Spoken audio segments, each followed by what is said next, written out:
Bom dia a todos, bom dia a todo mundo que está aqui presencial, bom dia a todo mundo que está no online. Sejam bem-vindos a mais um Casulo Talks. Espera aí, Débora, se você ficar rindo do que eu falo, vai me complicar aqui na frente. Eu sou o Fábio Santana, eu sou do Casulo, responsável por desenvolvimento de mercado e novos negócios. Hoje a gente tem dois convidados muito especiais para a gente falar do nosso evento de hoje, que é Caminhos para Alcançar a Circularidade até 2030. Quando a gente estava começando a pensar em qual seria o próximo Casulo Talks, a gente viu a necessidade de falar um pouco de processo. Quando a gente fala em toda a transição de linearidade para circularidade, a gente tem muito trabalho para fazer e, inclusive, rever processos. Então, a gente trouxe esse tema que a gente acredita ser muito relevante para a circularidade, porque as empresas precisam começar a olhar tanto para os desenvolvimentos de produto, de negócio, mas também, às vezes, em vários momentos, inclusive, rever os processos. Parecendo Faustão, com um monte de papelzinho aqui e não se acha. Quer dizer, eu não me acho. Bom, para começar, como que vai ser a dinâmica hoje?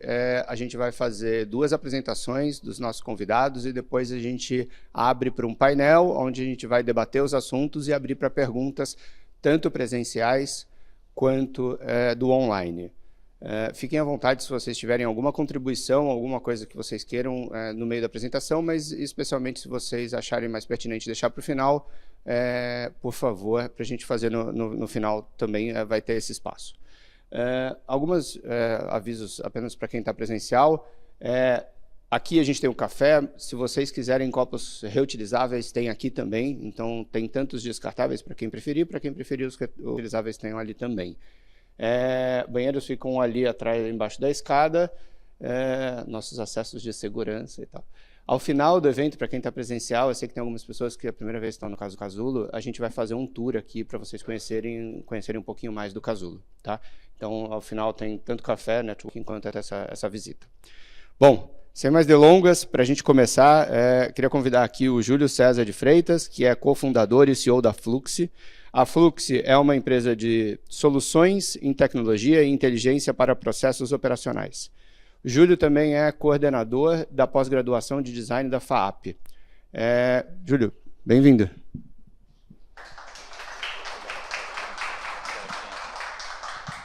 Obrigado, Fábio. Oi, gente. Muito bom dia a vocês. Óbvio, a gente começa agradecendo pelo seu tempo, né, desafiador, numa manhã como essa, esse deslocamento na cidade de São Paulo, e também as pessoas que estão remotos, né, ouvindo e aguardando tudo que a gente tem para fazer e para falar numa manhã como essa. Fazer uma breve explanação sobre por que a Fluxy se chama Fluxy, e o que ela tem feito no sentido de se aproximar do universo da circularidade. Então, a gente fala em processos, parece que processo é uma coisa e fazer as coisas é outra. Então, parece que processo é uma cartilha documentada, que quando dá alguma coisa errada, a gente recorre a essa cartilha, né, ou ao servidor, ou à pasta que está no servidor, né, mas o dia a dia parece que é outra coisa. E o nosso objetivo, com esse quase trocadilho, né, de fluxo para fluidez, é a gente aproximar aquilo que foi planejado, aquilo que foi submetido a uma malha, a uma metodologia, né, de construção, de inteligência operacional, e que pensou tecnologias, e que pensou ferramentas e instrumentos, de fato fazer parte da vida das pessoas, né, no ambiente profissional. Ao lado disso, vem toda uma não só preocupação, mas como uma atividade já cotidiana de circularidade, né? Então, tanto eu quanto vocês, a gente ouve diariamente que não existe mais do berço ao túmulo, existe sim do berço ao berço, e aí esse segundo berço precisa ser ainda melhor que o primeiro, não é? Porque não basta nascer de novo, tem que nascer bem, né? De novo. A Flux tem esse propósito. A gente tem um foco em aceleração operacional, ou seja, uma vez estabelecidos os parâmetros iniciais, em conformidade, né, com todos os requisitos, tanto de sustentabilidade quanto de circularidade, e dependendo do mercado, também com as normas e boas práticas, a ideia é acelerar. E aí a preocupação é acelerar em qual direção, né? A nossa direção, neste momento, é a direção da circularidade. Então, fiquem bem à vontade, não só para anotar dúvidas, questões, porque depois a gente vai ter uma breve conversa aqui, né, com a outra profissional que vai falar também daqui a pouquinho, a Cris, e aí vocês vão enxurrar a gente de perguntas e de questionamentos, e a gente adora isso, né? Vamos lá. Bem, o que a gente quer dizer com soluções inteligentes?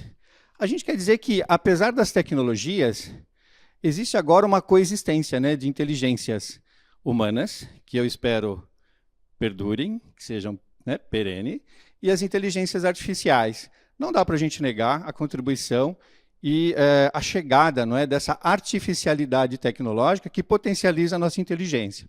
Isso é muito importante. A gente tem hoje, por exemplo, no universo dos processos, inteligência generativa que propõe automações a partir de uma demanda humana. Então, lá no passado, quando a gente olhava para um processo e pensava, bom, aqui eu posso automatizar como um workflow, hoje eu vou lá para os copilots da vida, né, para os GPTs, e falo, eu faço isso. E faço isso tantas vezes no mês. Eu faço isso não só tantas vezes no mês, mas diariamente eu tenho que fazer tantas porções dessas tantas vezes no mês. É o caso de automatizar, e aí as inteligências artificiais, elas criteriosamente nos apontam direções. Então, sim, isso você pode automatizar com tal e tal tecnologia. Eventualmente, você vai ter um ganho não só de tempo, mas também de precisão e algumas garantias que, talvez, sem a artificialidade tecnológica, nós chegássemos à mesma conclusão, mas iria demorar um pouco mais de tempo, né? A gente começa nesse universo. Trazer fluidez para processos que, normalmente, buscam a circularidade, mas que por uma questão interna, seja de cultura, seja de investimento, seja no momento da maturidade que a minha organização está, eu ainda não consigo implementar e executar plenamente ou totalmente. Vamos lá. Bem, é preciso a gente pensar num modelo operacional. É preciso a gente planejar esse modelo operacional.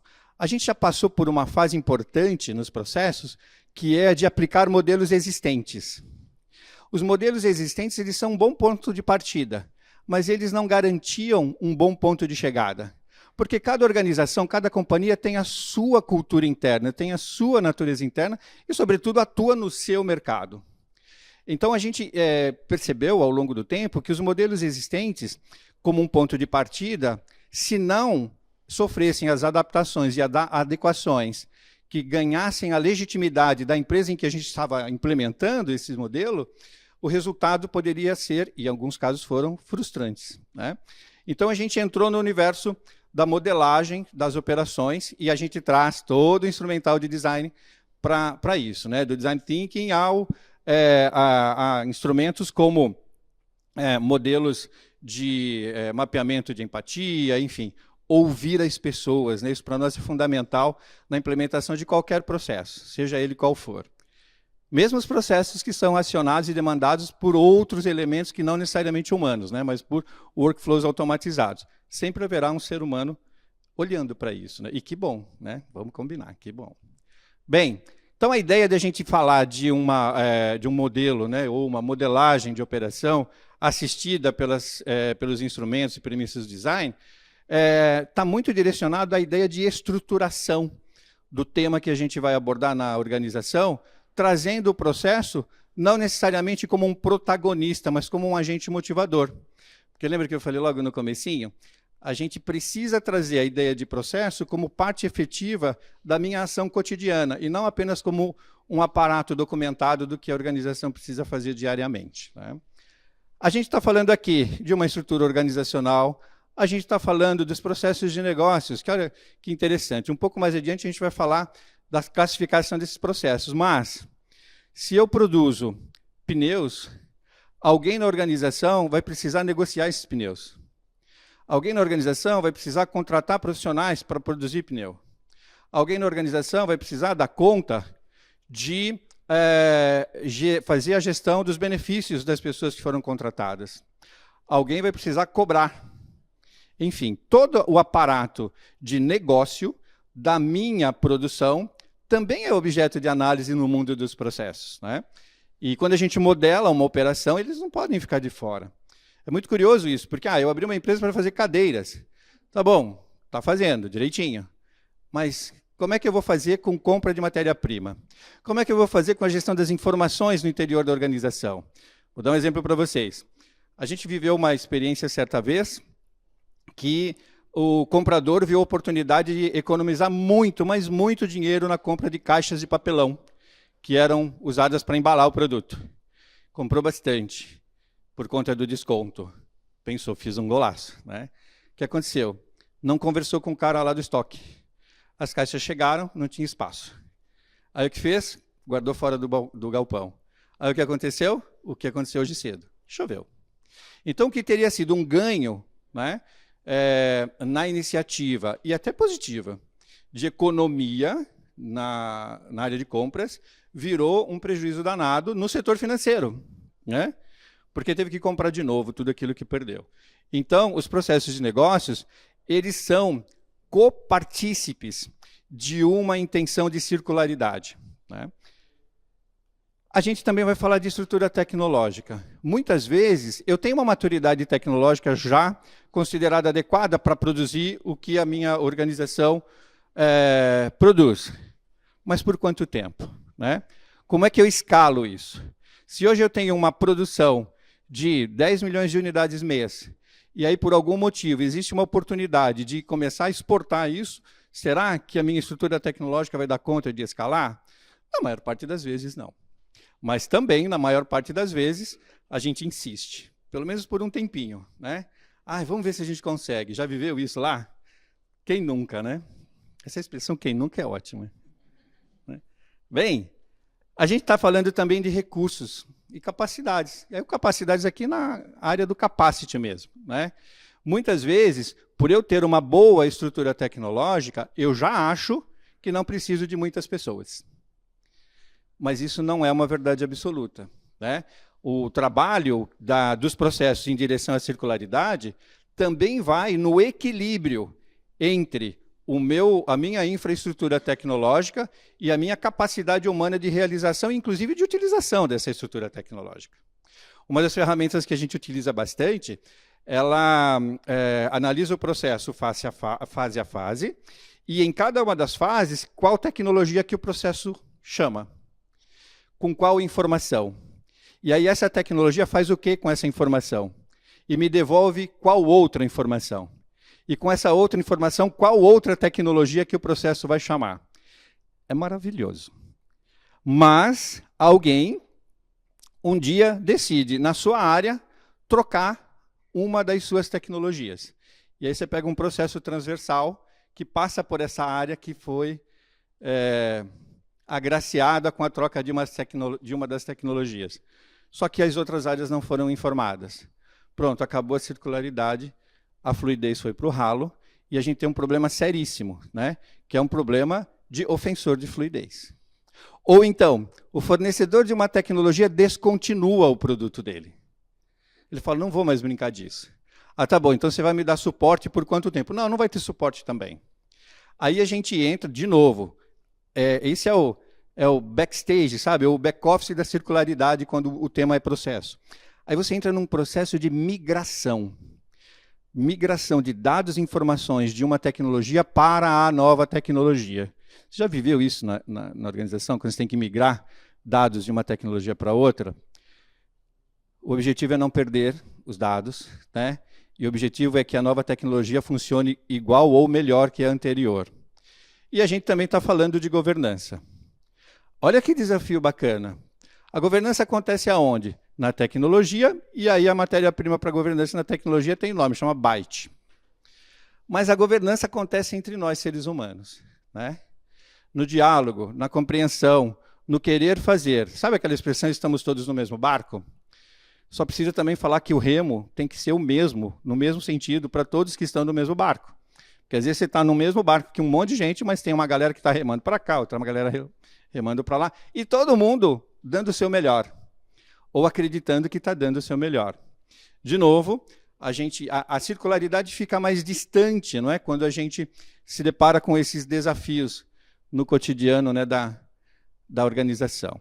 Aqui tem um modelo que eu acredito vocês conhecem, já ouviram falar e praticam, que é o modelo de pessoas, processos e tecnologia. Isso é interessante quando a gente fala, olha, uma organização que tem fluidez, que está rumando em direção à circularidade, equaliza muito bem, né, pessoas, processos e tecnologia. Aí, ponto final. Mas e no dia a dia? Como que isso funciona? Como que eu transformo isso em entregáveis, né? Então, de novo, tudo começa na gente. A intencionalidade humana é fantástica, porque a gente transforma o entorno em benefício de nós mesmos e dos outros. O nome disso é projeto. Né? Eu costumo dizer, o pessoal que me conhece há um bom tempo, já me ouviu falar isso várias vezes, a gente nasceu naturalmente com elementos cortantes, unhas e dentes, recursos suficientes para nos alimentarmos. Mas o dia que a gente quis comer uma fatia de maçã, a gente teve que descobrir a lâmina, conceber a faca. Então, a gente teve que fazer uma extensão dos nossos recursos naturais para poder experienciar o entorno, ou o universo ao nosso entorno, de um jeito que não aquele que nos foi proposto, mas do jeito que a gente idealizou. De novo, o nome disso é projeto. Agora, quando eu falo em projeto e quando eu falo em produtos, eu sempre tenho uma expectativa positiva. A vida vai melhorar, porque agora eu vou comer maçã em fatias. Às vezes até esqueço da importância de comer a bendita da maçã. Mas o legal é a fatia, fininha, não é isso? Já foi lá na padaria e você fala assim, quero um tal frios, fatia fininha, né? A pessoa pega lá e vira para você, está transparente assim o negócio, já viu? Então é mais importante a qualidade da minha intenção do que efetivamente o motivo para o qual aquilo existe na nossa experiência, né? Então eu tenho lá novos produtos. Quando a gente fala em processos e fala em circularidade, novos produtos, eles têm consigo, no pacote, novos serviços. Para nós, é inconcebível imaginar um novo produto sem um conjunto de novos serviços. Aí a somatória de novos produtos com novos serviços tem um outro nome, chama experiência. Qual é a experiência do teu cliente com a tua marca? E é curioso, né, porque ao mesmo tempo fantástico, porque isso ganha uma complexidade tamanha que, do ponto de vista dos serviços, a gente promete muitas coisas e no serviço a gente até entrega, no atendimento, não é isso? No acolhimento, na alimentação de informações, para manter, né, o cliente com a gente. Mas do ponto de vista do produto, a gente está falando de ações que são materializadas, sabe converter matéria-prima em produto acabado? E aí o critério de avaliação e monitoramento da qualidade, ele ganha ferramentas que são diferentes das ferramentas do serviço. Então, as ferramentas lá da qualidade de conversão de matéria-prima em produto acabado, elas se complementam com as ferramentas do design de serviço. E a gente soma isso tudo, essa complexidade toda, e chega naquilo que a gente chama de potencial de redução da excelência, não é? Da intenção de um novo produto, que são nos processos. Você pode desenvolver, propor o produto ideal para aquele momento da sociedade, ou para aquele grupo social, ou para aquele cliente específico. Se os seus processos não acompanharem o mesmo grau de excelência da intencionalidade do projeto, você vai gerar uma redução, a gente chama de latente, na experiência final do teu usuário, quando ele tiver com o produto na mão. Né? Olha, mas o meu molde, ele é o mesmo há 12 anos. Mas ele está com muita rebarba. Pô, a gente já mandou botar lá uma camada de resina para evitar rebarba, mas a resina quebra no fechamento do molde.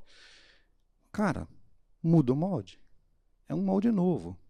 Porque, do contrário, o seu cliente vai experienciar o que é um corte na mão por conta de rebarba no produto. Né? Já se cortou com rebarba de produto? Sim. É que nem cortar com papel sulfite, né? O negócio arde. E essa não é uma experiência que você pensa quando está projetando o produto. Né? Aí a gente avança. Então, aqui é o primeiro potencial, né, de redução do grau de excelência da ideia de circularidade e de uma entrega, né, de uma realidade nova e positiva para os nossos clientes, que é quando você não olha para os seus processos adequadamente. E aí a gente vai para um segundo momento potencial de redução, dá vontade de ligar para o terapeuta, né? Tanta redução assim, que são as tecnologias. Com quais tecnologias eu estou transformando matéria-prima em produto acabado? Com quais tecnologias eu estou garantindo uma boa experiência nos serviços por parte do meu cliente? E aí tem um detalhe, cliente externo, que é aquele que vai botar o dinheiro dele no meu produto, mas cliente interno também, que é toda a comunidade, sabe, da organização que produz aquilo. Um dos meus primeiros empregos como designer foi numa indústria de instrumentos musicais. E era brilhante aquilo, literalmente brilhante. Via chapa de latão, tubo de latão de um lado, trompetes, trombones e saxofones do outro. Então, o que a gente fazia ali? Transformava aquela matéria-prima em produto acabado. Mas aquele produto, de fato, estava acabado. Quando você olha um instrumento musical, você fala assim, está acabado. Mas se não houver músico, não haverá música. Então, um produto acabado, naquele caso, só acontece quando o instrumento está sendo tocado. E é essa experiência que, por conta dos instrumentos de controle de qualidade de fabricação, que a gente aferia com o músico utilizando os instrumentos que a gente produzia. Você percebe que não é só olhar, né, se a qualidade do meu sopro, da minha injeção... A gente fazia clarineta com ABS injetado, para você ter uma ideia. Olha que pretensão, e foi boa. Substituir madeira que ficava lá submersa anos, né, por conta da vibração, reverberação, por ABS injetado. Então, é assim, a gente tinha que ser, no mínimo, igual na experiência do músico tocando o clarinete. As tecnologias, elas dão esse tipo de suporte para a gente, né? E aí, se eu não tenho tecnologia que dê conta, eu volto nos meus processos. Tem uma coisa muito interessante que é assim, todo mundo fala que tecnologia demanda muito investimento, muito dinheiro. Sim, é verdade, né? Mas, muitas vezes, com os processos que eu já tenho e com a infra de processos que já tenho, às vezes eu consigo gerar um resultado adequado. Por exemplo, a gente fala de automação de processos. Muitas das organizações assinam lá o Office 365, mas só usa Teams, Outlook e que mais? Excel e Word. Mas e o Power Automated? E o Power BI? Né? E o SharePoint? Que já está pago. Não é isso? Então, muitas vezes, eu tenho lá, acredito ter uma tecnologia insuficiente para gerir os meus processos, mas, na verdade, estou enganado, porque eu já tenho isso dentro da organização. E assim vai. E aí o processo realimenta a tecnologia, e isso tudo volta em benefícios para as pessoas. Né? Como a gente olha para tudo isso? De novo, o nosso foco é a circularidade, como resultado de processos inteligentes. O primeiro deles é tecnologia, desenvolvimento, controle, suporte, infraestrutura. Não dá, sabe aquela frase de para-choque de caminhão, né? Se você quer chegar num lugar diferente, vá por caminhos diferentes. Às vezes, é demandar, o board, né, da alta gestão demanda da gente respostas diferentes sem permitir novas tecnologias. Né? Mais difícil e muitas vezes até impossível. Os processos. Então, quais processos são elegíveis para a inserção de automação ou de tecnologias mais contemporâneas ou as tecnologias do dia? A governança desses processos. E olha lá que coisa importante, indicador e resultado. A gente acha, às vezes, que o resultado de um processo, o único, é a materialização da transformação de matéria-prima em produto acabado. Não. Resultado de processo também é número. Né? Também de novo, um exemplo que a gente viveu. Nós fizemos um trabalho numa instituição governamental de atendimento de emergência. Eles precisavam saber, por ano, quanto que eles gastavam de gás para poder planejar a compra do ano seguinte. E isso é número. Né? Então, quando a gente fala de indicadores e resultados, se eu preciso convencer, não só a comunidade interna, mas também garantir a minha contribuição no mundo sustentável, de que a minha organização pratica a circularidade, eu só vou conseguir fazer isso com números. Né? Por mais storytelling que eu utilize nas minhas apresentações. Estratégia. Então, o pensamento estratégico não pode ficar de fora. Quais são as premissas? Qual é o alinhamento estratégico com a organização? Né? Porque na ponta a gente precisa, de fato, saber o que a cúpula pensa e quer, fornecedores e parcerias. E, por fim, a cultura. Pessoalmente falando, em toda a minha experiência, eu acho que aqui é o ponto mais desafiador, né? Avançando aqui um pouquinho, Fábio, você me sinaliza se eu passar muito do tempo, tá bom? Por favor. Ah, tá bom. Isso chama cadeia de valor, né? Carol, sinaliza. Bem, a gente trabalha com 3 tipos de processos para circularidade. Isso não é uma novidade, mas a ênfase e o enfoque, sim.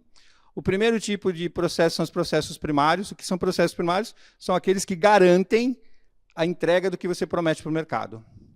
Se eu fabrico cadeira, os processos primários serão todos aqueles que vão garantir a existência da cadeira. Tudo bem? Pois e normalmente são os processos que recebem mais atenção e recursos, né? E aí eu tenho os processos de suporte. Os processos de suporte, eles vão garantir que os primários ocorram. Compras é um processo de suporte. RH é um processo de suporte, né? Na cadeia como um todo. Área financeira são processos de suporte, porque se eu não recebo do cliente, eu não compro, se eu não compro, eu não fabrico. É isso? Muitas vezes, os meus processos primários estão alinhadinhos. Melhor tecnologia, tenho mão de obra capacitada, está tudo bacanudo. Mas eu tenho uma gestão equivocada, né, aqui nos meus processos de suporte. E aí eu perco, né, porque eu perco prazos, porque eu compro mal, porque o meu processo de seleção de mão de obra é deficiente, né, e aí eu contrato mal. Ou a região que eu estou, eu não tenho formação suficiente para a especialidade da minha empresa. A gente teve uma experiência no Tocantins, com um grupo de mineração de calcário, e um dia lá, um dos diretores falou, e que tal se a gente produzisse aqui utilitários domésticos de plástico? Bora, vamos fazer um modelo de negócio para isso, né? E aí a gente chegou à conclusão de que a matéria-prima para chegar lá inviabilizaria, né? E mão de obra também, teria que trazer de São Paulo, então, no way. E, por fim, os processos de gestão. São esses caras que vão gerar os números que a gente precisa. Para convencer, primeiro a nós mesmos, de que as nossas intenções, de fato, são positivas e estão acontecendo. Depois, os nossos gestores, né? E convencer em qualquer direção. Preciso de mais gente, preciso de mais tecnologia, preciso de uma mudança de olhar estratégico porque o consumidor mudou. Se você consegue implementar essas 3 categorias de processos na sua organização, a circularidade fica menos distante, porque você tem toda a produção na mão, né? Nas 3 dimensões da sua complexidade. Aí começam os desafios. Olha que nome bacanudo, handoff. As empresas têm lá várias áreas. E como que uma área que faz tudo muito bem dentro dela mesma conversa com a outra, né? Já aconteceu na sua experiência aí profissional de, caramba, a gente faz tudo direitinho, quando entrega para o povo lá na frente, eles melecam tudo, né? Não é isso? Certamente quem veio antes da gente fala isso da gente, né? E assim sucessivamente. Vou dar um exemplo para vocês. Hoje menos, mas teve uma boa época da minha experiência na academia, no ensino superior, que era comum a gente, nos primeiros dias do semestre, ouvir assim, nossa, esse ensino médio precisava melhorar. Mas que ensino médio melhorar? Aquele ser humano está com você agora, é com você que ele vai melhorar, né? Mas assim, o que interessa aqui no handoff? Interessa que a gente consiga, na nossa organização, mapear, compreender o grau de excelência de cada uma das áreas, cada um dos setores, e o que ela entrega para as outras áreas, sobretudo nos processos transversais. E, para isso, a gente tem que ter os combinados, né? Sabe, quando a gente fala de eu tenho uma estrutura de saída da minha área, mas a área que recebe os meus processos, no que na minha área é considerado acabado, não está estruturada para recebê-los, né, nesse formato de acabamento. Então, eu preciso entender qual é o conjunto de processos que são transversais, entender qual é o grau de excelência esperado em cada uma das áreas que processam esse conglomerado de informações e como cada área passa para a área seguinte. A imagem que eu adoro aqui realmente é da corrida de bastão. Sabe, a quem está chegando com o bastão, ele sabe que ele tem que entregar o bastão, ou ela entregar o bastão numa posição, porque ele sabe que a mão que vai receber está na posição adequada de recepção. E quando não tem esse combinado, o que acontece? O bastão cai. Né? E vamos combinar, quando o bastão cai na empresa, ninguém é dono do bastão. Né? Em outras palavras, a gente também precisa identificar os donos dos processos. Aqui, a gente já está indo para o final. Aqui, a gente vai falar um pouquinho sobre maturidade mesmo, dentro da nossa organização, para eu saber o quão distante eu estou na onda da circularidade, né? Ou de qualquer movimento do ponto de vista do processo. De novo, né, importante. Todo ponto de vista é a vista de um ponto. Então, o meu ponto é o ponto de onde eu vejo as coisas, que é o do processo. Então, a gente tem outras áreas dentro da organização, nos seus respectivos pontos, e elas vão ver a mesma coisa, só que de um outro jeito.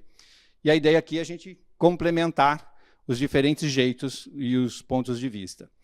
A ideia de maturidade passa pelo seguinte, e eu acho que isso é legal vocês levarem, né, com vocês. São 10 perguntinhas. Né? Eu preciso saber como é que a minha empresa documenta os meus processos. Né? Porque, às vezes, ela está documentada na memória do funcionário mais antigo. Daí ele vai embora. E aí tudo vai embora com ele. Né?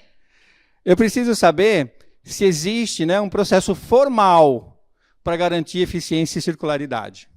Diga. Okay. Eu preciso saber como que a empresa que eu trabalho, participo, se ela mede o desempenho do processo, não das pessoas apenas, não é? E o seu coeficiente de circularidade. Todo processo tem um coeficiente de circularidade latente. Né? Eu preciso saber. Eu também preciso entender na minha empresa se ela tem um processo formal de gerenciamento de mudanças. Porque quando você entra com o assunto circularidade, na esteira da sustentabilidade, vai gerar mudanças. Né? E, no mínimo, de boas práticas. Como é que eu trabalho isso, ou como a minha empresa trabalha formalmente esse gerenciamento de mudanças, né? Para transitar para a circularidade? Como que a minha empresa hoje garante a conformidade regulatória? Porque, às vezes, circularidade vem por legislação, né? Dependendo da área que eu atuo. Como que a empresa que eu trabalho, né, não como, se ela tem um sistema de gestão de riscos, que a gente está falando em circularidade. Então, para eu promover circularidade, muitas vezes o processo é longo. Né? São muitas as histórias de empresas que guardam resíduos por um tempo, porque ainda não tem tecnologia para processar, aguardando essas tecnologias sendo desenvolvidas, ou serem desenvolvidas. Mas aí eu tenho riscos. Risco de contaminação, até mesmo risco de perda. Né? Eu preciso saber como que a empresa garante a qualidade desses produtos através desses processos operacionais e mais, né? Como que, para garantir essa qualidade, eu monitoro o ciclo de uso e de retorno do produto. Sabe aquela coisa assim, toma aqui o filho é teu, você já comprou, agora você que se vire? Né? Então, não é mais assim, ou pelo menos não deveria ser mais assim. E, quase por fim, se a empresa tem esse processo formal de monitoramento e melhoria contínua, desses processos operacionais. Se a gente lida com falhas e como, né?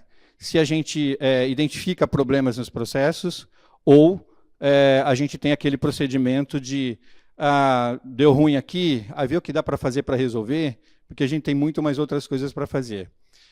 Esse é o pior cenário e o mais baixo grau de maturidade operacional. De novo, quem nunca? Né? E por fim, né? Quem nunca? E por fim, como que a empresa que eu hoje sou responsável, trabalho e atuo, assegura que os seus processos operacionais são alinhados com os objetivos estratégicos da organização. Essa é a fala final. Se você está adequadamente estruturado, como nos seus hard skills, se você já entendeu nos seus soft skills que para conquistar um passinho em direção à circularidade é um esforço danado, e se o seu deep skill faz de você alguém diariamente feliz naquilo que você está fazendo, mas se a organização não tem essa pauta no seu planejamento estratégico, nada disso vai gerar o resultado que a gente deseja, que é o caminho da circularidade. O que eu tinha para falar para vocês nessa breve introdução. era isso. Uma prática e uma crença que a gente tem lá na Flux. As pessoas movem processos, mesmo que sejam processos automatizados. E os processos movem o mundo. Qual é o nosso desafio? Em que direção? Né? Em que direção os processos estão movendo o mundo? Seja qual for, a responsabilidade é nossa. E é isso.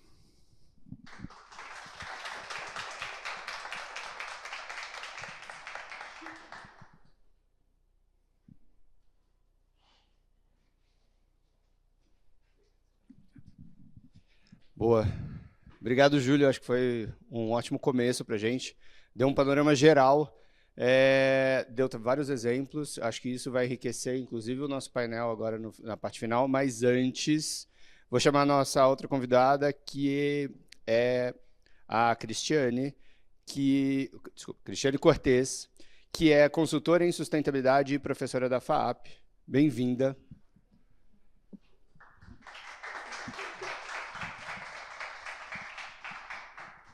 Olá, pessoal, bom dia. Um dia chuvoso, né? Gostoso, para ficar embaixo do cobertor. Então, que bacana que vocês estão aqui conosco, né? Muito bom. E bom dia para o pessoal que também está vendo aí online, né? Então, não sei se a minha apresentação já está aqui. Sim, estamos aqui. Né, então, quando eu fui convidada, né, então agradecer o professor Júlio, o Fábio, o pessoal aqui da Casulo, né? Muito bacana estar aqui. Agradecendo, eu fiquei pensando nessa pergunta, né? Quais seriam esses caminhos, né, para alcançar essa circularidade? E no meu dia a dia, né, eu trabalho com, além de ser professora, com consultoria de sustentabilidade, aquela pergunta, professora, a senhora também trabalha, né? Então a gente responde que sim, né? E então, no dia a dia, a gente lida bastante, né, com essas questões de ESG, sustentabilidade, desenvolvimento sustentável, que, afinal das contas, pode mudar a nomenclatura, mas o que a gente quer é um mundo organizado, né, para que a gente possa viver melhor e que a gente também possa deixar esses recursos naturais, minerais, a natureza de uma forma organizada para essas gerações que vêm depois de nós. Então, não precisa se apegar a um nome. Ai, não, lá na minha empresa agora nós só fazemos ESG. É a mesma coisa, né? É cuidar dos aspectos ambientais, dos sociais, do econômico e da governança, né? Porque sem esses 4 aspectos, nada para de pé. Né? A gente pode ter a melhor ideia, né, de um produto circular, mas se ele não for viável economicamente, o que vale? Não vai dar certo, né? Então, esses aspectos precisam estar muito bem estruturados nas empresas, até na vida da gente, né? A gente precisa, às vezes a gente quer comprar uma coisa, mas a gente compra o que o nosso dinheiro ali naquele momento permite, né? Então, essa organização, essa governança tem que fazer parte da nossa vida, da vida das empresas, os riscos das atitudes, né? Os impactos que possam ter. Tudo isso precisa ser muito bem pensado. E num trabalho de consultoria que eu faço, é com a Federação do Comércio. Então, lá a gente tem contato com grandes empresas, mas também com inúmeras pequenas empresas que escutam, né, esses termos e ficam perdidas. Fala, como que eu posso fazer isso? Né? Então, a gente trabalha muito nessa orientação. Inclusive, vindo para cá, né, que até trazer um pouquinho, por causa da chuva, né, eu nem sabia que estava chovendo, porque onde eu moro nem chovia, não choveu a madrugada, nada, né? E aí eu fui me deparando com um metrô lentinho, né? Aí o rapaz do Uber me perguntou, com o que a senhora trabalha, né? Aí eu falei, hoje eu estou indo falar de economia circular. O que é isso, né? Aí quando eu expliquei, ele falou, nossa, isso a gente precisa pensar nisso mesmo, né? Fazer isso de uma forma melhor no nosso dia a dia. Então é isso, né? Às vezes a gente traz aquele rótulo circularidade, né? As pessoas falam, meu Deus, isso não é para mim, né? Mas é para todos nós, né? No nosso dia a dia também. E um aspecto que eu trabalho muito, né, nas minhas consultorias com essas empresas é a logística reversa, que a gente fala que é um pedacinho para que a economia circular possa ocorrer, né, de fato. Então, nessa logística reversa, a gente sabe que ela foi instituída por uma lei. O meu trabalho aqui é colocar um pouquinho, né, de conceitos, né, para a nossa conversa, tá? Mas não de uma forma chata, eu prometo. Quer dizer, eu não posso prometer, depois vocês me contam se foi chato ou não, mas eu vou tentar, né? Então, ela foi instituída lá em 2010. O Brasil já tinha algumas normas anteriores a essa, né, para alguns tipos de produtos, pós-consumo. E aqui, gente, é a pós-consumo. Não é quando a gente faz aquela compra no comércio eletrônico e não gostou, ficou pequena, aquela coisa toda, e a gente troca, né? Porque, às vezes, no correio está escrito logística reversa, só que é aquela antes do consumo, né? A pós-consumo, ela vem instituída, então, por essa lei e para viabilizar esses sistemas, né? Então, os atores, os fabricantes, os comerciantes, os distribuidores, os importadores precisam constituir esses sistemas, né? Para quê? Para que aquele produto, quando ele não serve mais, ele não tem mais conserto, reparabilidade, que é um ponto que a gente precisa voltar a fazer, né? Muitas vezes a gente pergunta, você conhece quem conserta uma máquina de lavar roupa? Ai, para quê? Isso não tem mais conserto, é um modelo antigo. A minha mãe se desfez esse ano da máquina dela, que ela sabe o mês e o ano que chegou em casa, porque foi quando meu irmão nasceu. Então, eu brinco com ela, vamos comemorando aniversário, né? Sabe quando chegou em casa lá? Em maio de 71. Né? Então, vocês imaginam quantas vezes essa máquina foi consertada, né? Tinha um senhor que morava próximo, e ele sempre encontrava a peça, logicamente, não fazia mais, né? Mas ele sabia de uma similar, ele ia lá e consertava. Ele fez seus 85 anos esse ano e não está mais trabalhando, né? Então, a máquina não teve conserto, porque ela até chamou outros técnicos, não, imagina, quando chegavam lá, falavam, o que é isso, né? Mas bom, ela teve que se desfazer e aí ela usou. E ela, até por minha influência, né, ela é toda preocupada com isso, ela logo falou, Cris, e o que eu vou fazer com essa máquina antiga? Né? Aí fomos procurar, encontramos um sistema que retirou lá na casa dela, sem custo, com hora marcada. Né? Inclusive, eu encontrei esse pessoal ontem num evento, é Circulare, né, o site, para quem se interessar, se vai precisar se desfazer de algum eletrodoméstico, porque qual que é o meu receio? Tem vários telefones, às vezes aparece para mim, né, empresas, mas eu tenho receio se a destinação vai ser adequada, né? Porque não basta retirar na nossa casa, o que vai ser feito com aquilo, né? Eles vão tirar alguma peça ali que tem mais valor e jogar o resto em algum terreno baldio por aí? Né? Eu tenho receio disso. E essa empresa não, a gente sabe que eles fazem toda a rastreabilidade, eles vão dar a destinação adequada, né? Então, isso é a logística reversa, essa é a preocupação do consumidor, depois que ele não vai mais usar aquele produto, como descartar, né? Porque a gente é responsável por aquele produto que a gente põe dentro de casa.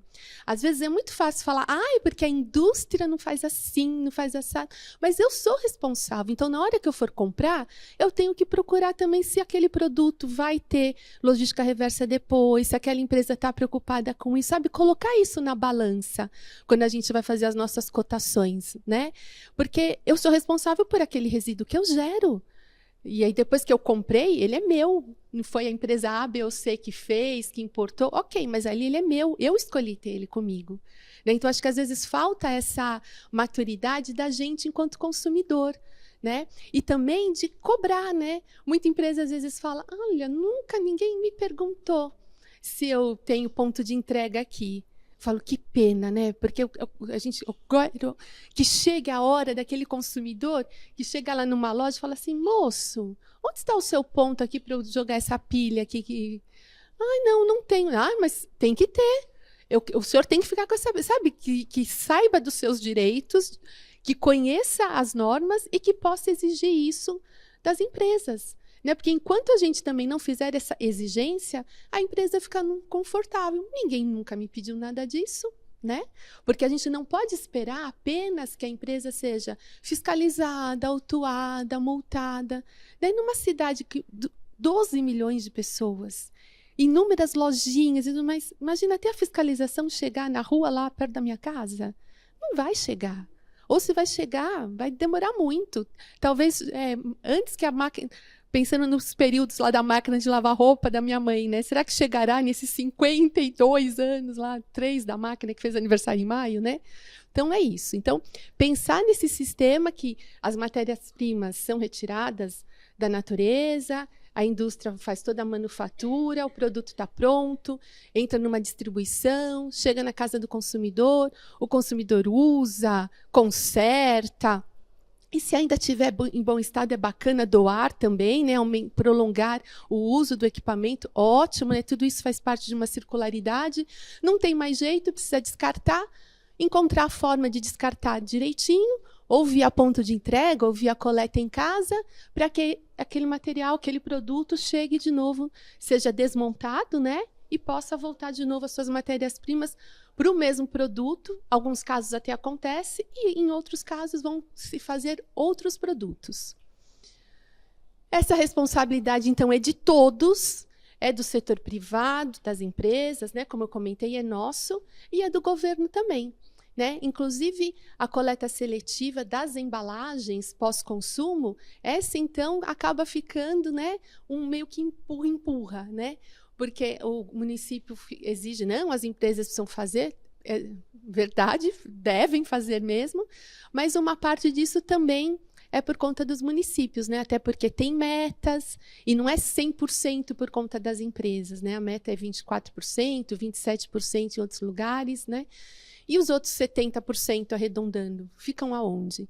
Né? Então, o município ele precisa trabalhar muito na educação das pessoas, né? Para que as pessoas saibam direitinho o que fazer, verifiquem quando é a coleta seletiva, que nem aqui em São Paulo é fácil, a gente coloca o nosso CEP, né, ali no 156, ou ali no Recicla Sampa, né, que é um programa bem bacana, e a gente consegue saber o dia e horário das coletas comuns e da seletiva também. Né? Então, é fácil ter essa atitude de separar em casa e colocar no dia da coleta certa. E aqui tem, então, uma série de produtos pós-consumo obrigatórios de logística reversa, né, pela lei federal. Então, tem aí 9 produtos, eu não vou ficar lendo aí, mas a gente vê que eles são bem diferentes um do outro. É por isso que cada produto tem um sistema próprio, né, e geralmente tem uma entidade gestora, né, que é quem cuida dessa logística reversa. E, além da política nacional, vieram leis adicionais, né? Então, tem sistemas de logística reversa que tem um decreto federal que coloca ali, mas parece até assim um fluxo, né, de como as empresas precisam fazer. Tá tudo ali, e bastante detalhado, né? Então, alguns são decretos, alguns são resoluções do CONAMA, né, que é o Conselho Nacional de Meio Ambiente. Outros são acordos setoriais, que é quando o setor privado e o governo se juntam em torno de uma mesa e desenham juntos um sistema, como ele deve funcionar em termos de municípios que precisam ser atendidos, de número de pontos que precisam ser implementados, né?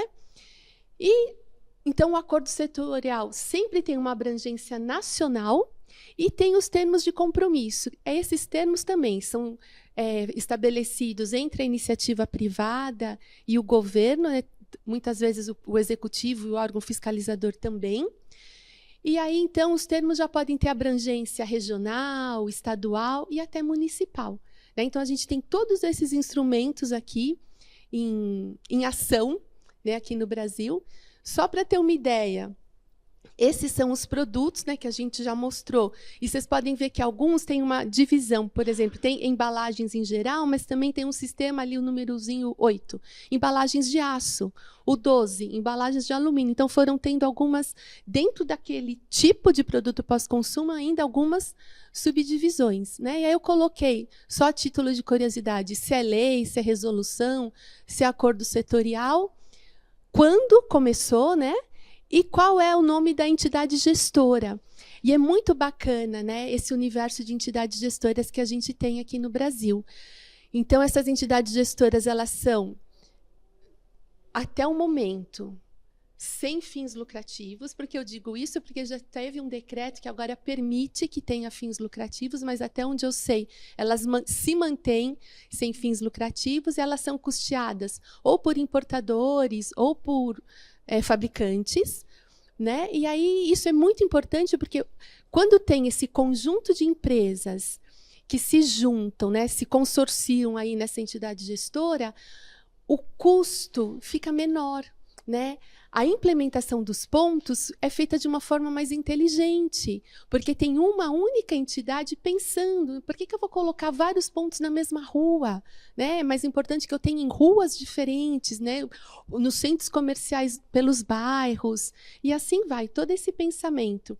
Então, geralmente, as entidades gestoras fornecem os coletores, fornecem todo o material de divulgação, de comunicação, para aquele empresário que aceita ser um ponto de entrega, e vem funcionando, né? 100%, como tudo, né? Sempre vai tendo algum ajuste que precisa ser feito. E aqui no estado de São Paulo, né, a FEComércio faz bastante esse papel dessa interlocução entre a entidade gestora e as empresas de comércio, ou varejista ou atacadista. Então, quando elas vão tendo algum problema, elas nos procuram, a gente verifica se empresas, né, do mesmo tipo e que têm aqueles pontos também estão tendo problemas semelhantes, a gente se reúne, conversa para acertar essas arestas, né? Porque tem algumas particularidades que só no dia a dia mesmo que vem aqueles problemas, né? Então, a gente precisa conversar para ver como que isso vai ser feito.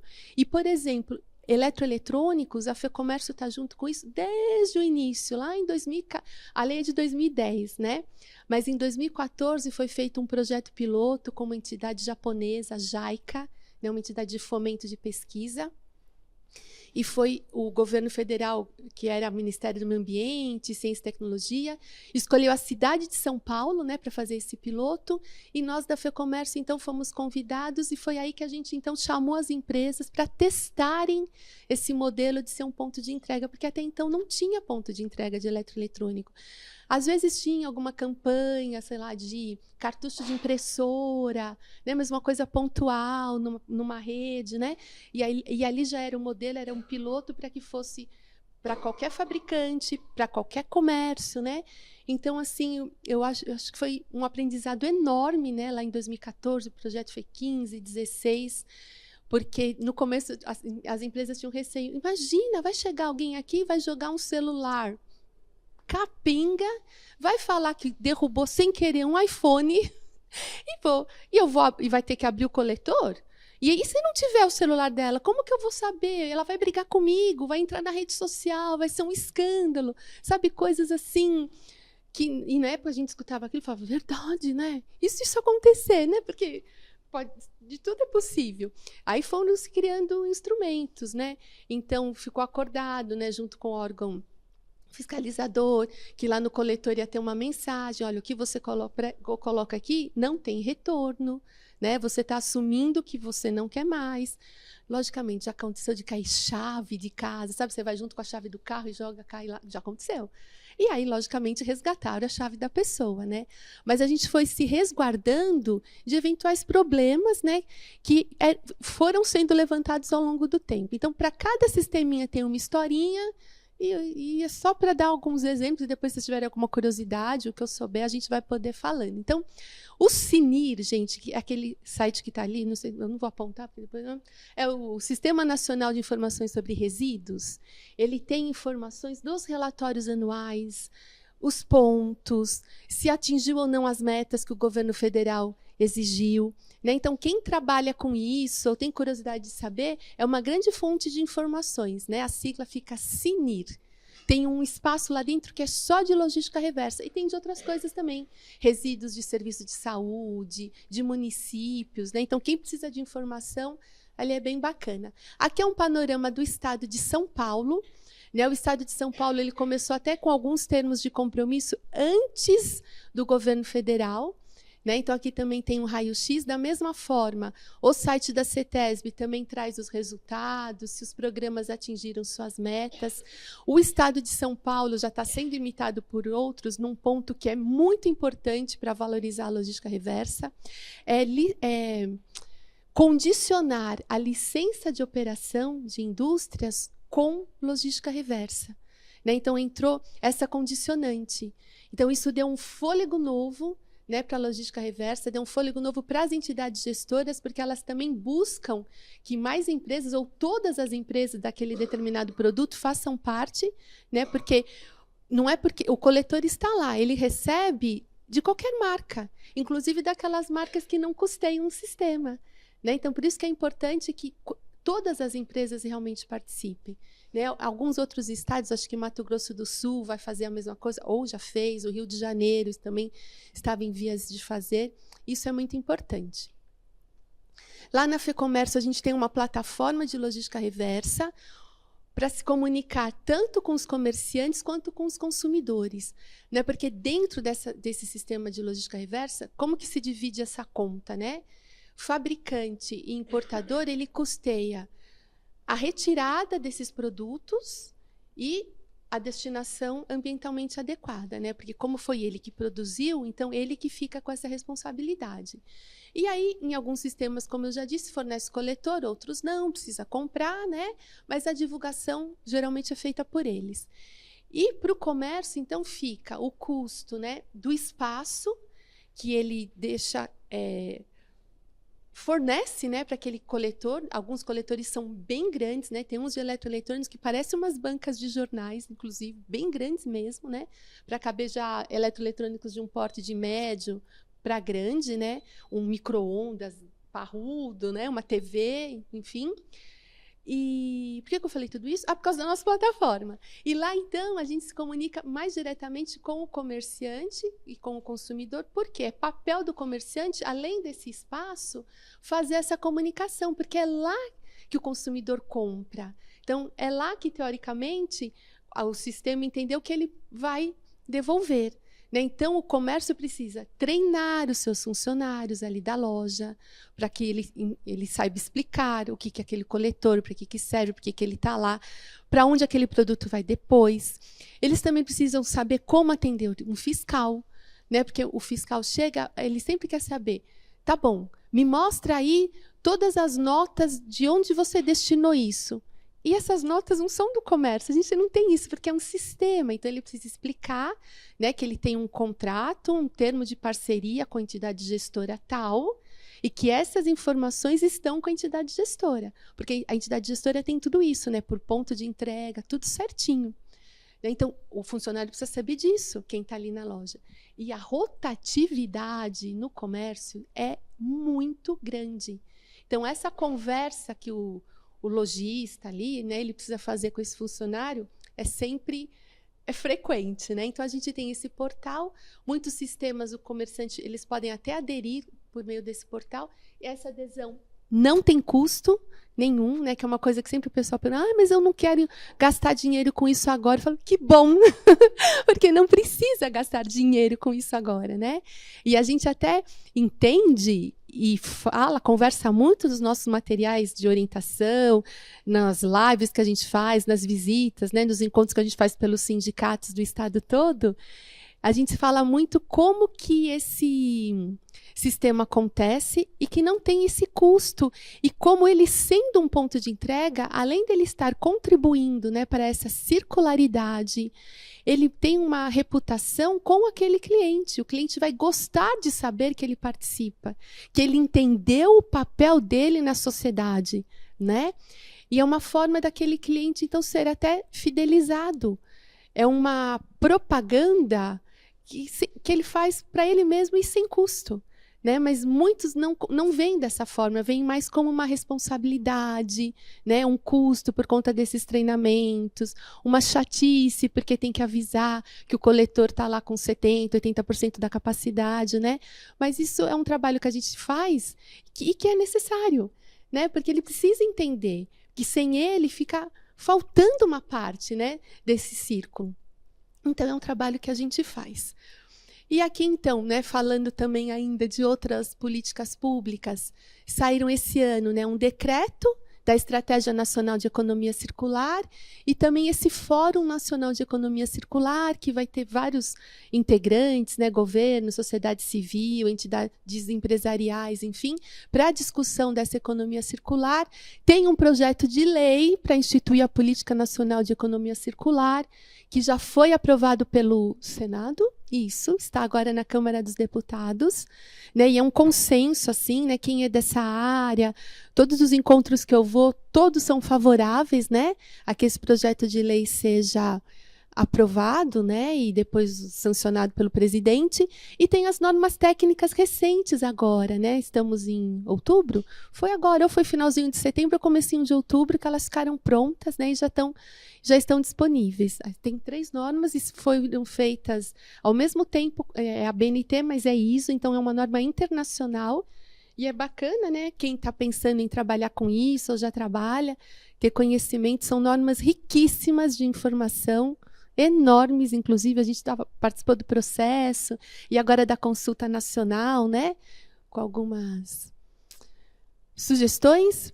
E aqui, né, alguns casos de economia circular que eu listei aqui para vocês, que a gente conversa com essas empresas, né, que são membros lá do nosso Conselho de Sustentabilidade.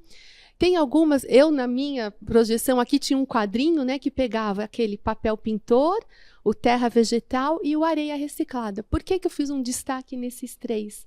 Porque eles são produtos que já estão à venda nas lojas, né? Então são produtos, o primeiro, aquele pôster, é a partir de caixas, né, embalagens de papel da Leroy, eles fazem um papel pintor, né, para proteger o chão na hora da pintura, e então é um produto que, a partir de um resíduo, teve um produto com valor econômico ali à venda.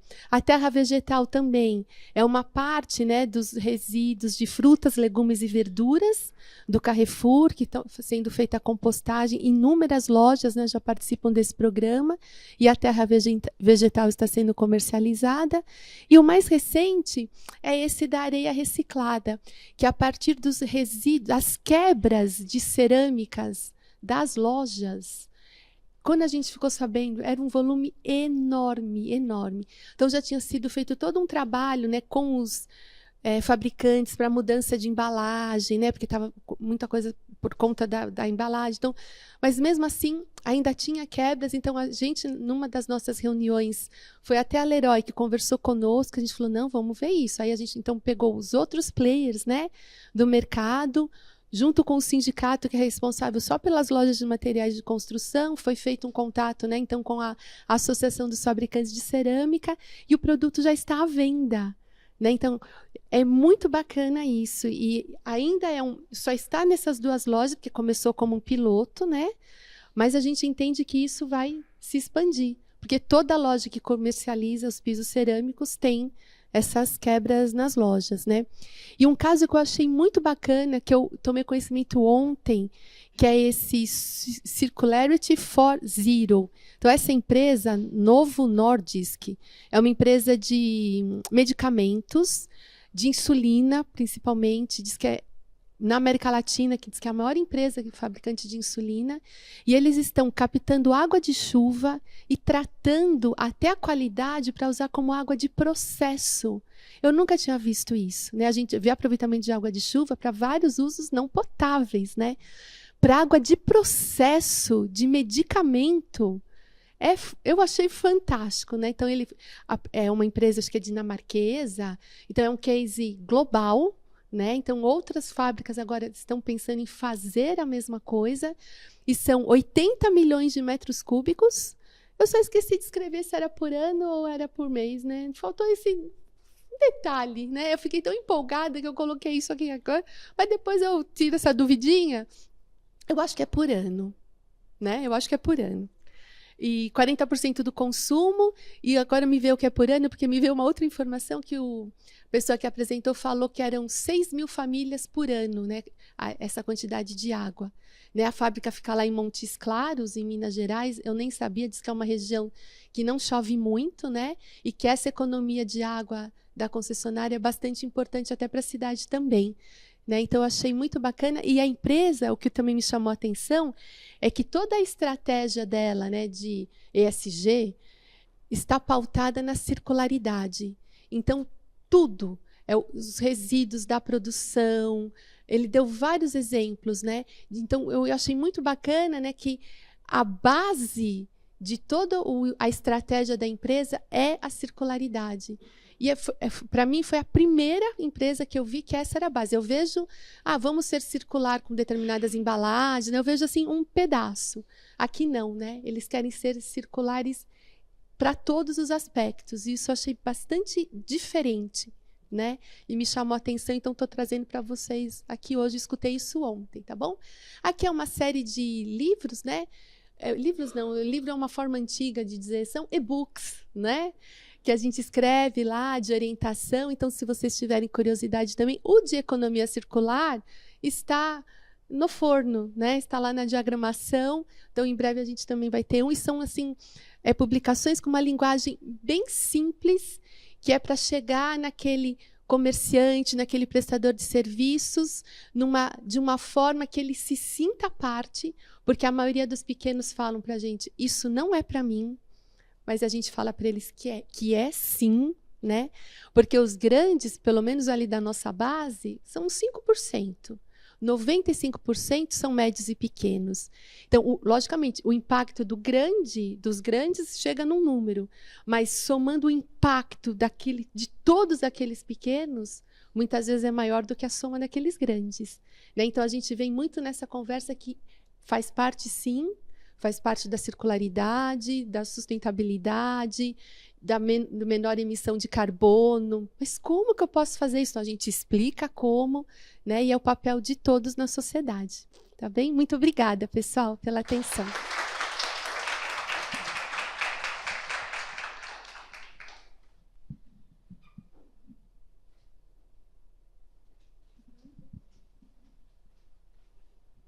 Obrigado, Cris. Para o pessoal online, até para o presencial, um minutinho só para a gente ajeitar aqui, colocar na terceira cadeira, sentar. A gente vai começar nosso painel. Vai. Não, fica no meio, por favor. Que isso? Não, eu fico no... porque daí vocês ficam mais aqui perto do pessoal.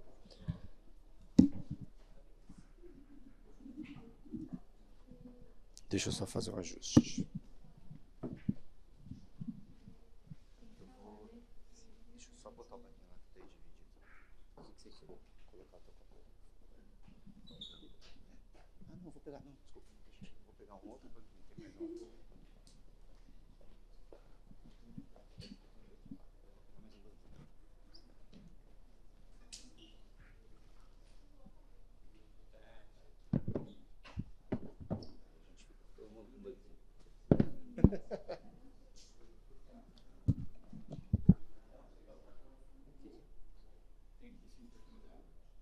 A gente reveza, daí tem 2 para 3. Só tem 2 microfones.